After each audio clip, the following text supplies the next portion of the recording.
De ces côtes baignées par l'océan Indien, jusqu'à ces collines tapissées de plantations de thé, 9 motards sont venus sillonner les routes de l'ancienne Ceylan. Pendant 12 jours, sur 1400 km, ils vont découvrir le Sri Lanka. Ses pistes envoûtantes, ses paysages grandioses. C'est magnifique, c'est incroyable. Un voyage inoubliable. Regarde le bonheur! Le bonheur, c'est ça! Fait de rencontres, de péripéties. Là, on est hors des sentiers battus. Et de vie sauvage.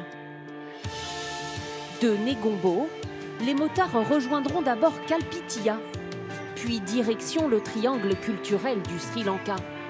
Cap à l'est ensuite vers Trincomalee, avant de rejoindre la chaîne des Knuckles et de rouler vers le sud.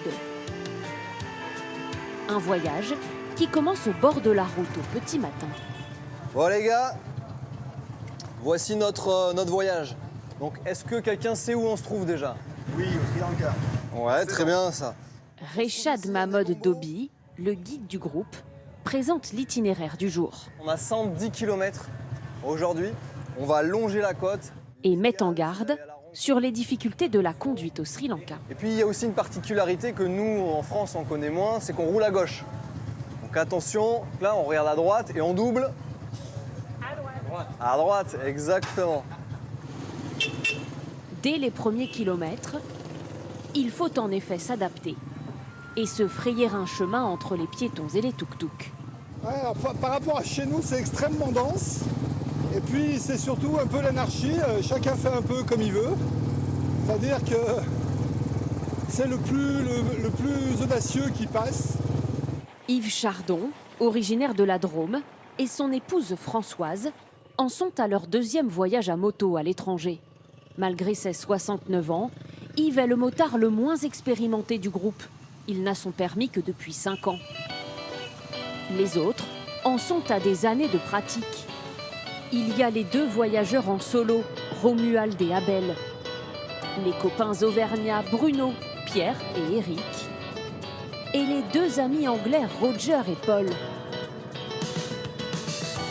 La moto, c'est leur passion. Mais dans le groupe, personne n'est arrivé jusqu'ici dans le seul but d'avaler des kilomètres. Ce que ces motards viennent chercher, c'est une autre façon de voyager. L'une de leurs premières étapes les emmène dans ce marché condensé de saveurs du Sri Lanka. Et ressens-moi l'odeur là. Sur les étals, des épices, des fruits et légumes locaux qui attisent la curiosité d'Yves et Françoise Chardon. Je sais pas ce que c'est ça. Ah, c'est du bananier, c'est de la fleur de bananier. On l'a vu, je crois, au Cambodge. On a vu. C'est très bon dans les salades. Tous 2 antiquaires, Yves et Françoise qui adorent chiner, se sentent ici dans leur élément. On adore faire les marchés parce que c'est vraiment local, on connaît comme ça, on arrive à découvrir un pays vraiment. Et après on ramène plein d'épices, plein de trucs, et on fait plein de recettes. Après cet arrêt, le trajet se poursuit le long de l'océan et traverse des villages traditionnels.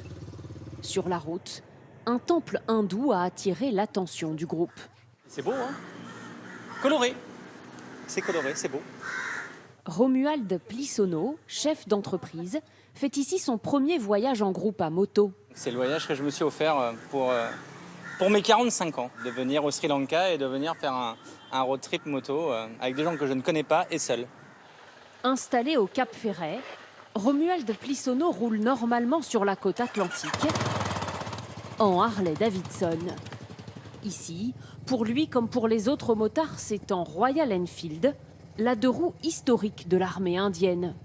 Une moto qui n'a rien d'un bolide, mais qui passe partout. On ne cherche pas la vitesse, on aime les sensations de liberté et on n'a pas besoin d'aller vite pour les avoir justement. C'est de pouvoir contempler tout ça. C'est sur cette moto de légende que les 9 voyageurs vont poursuivre leur route. Demain, c'est un changement de décor qui les attend.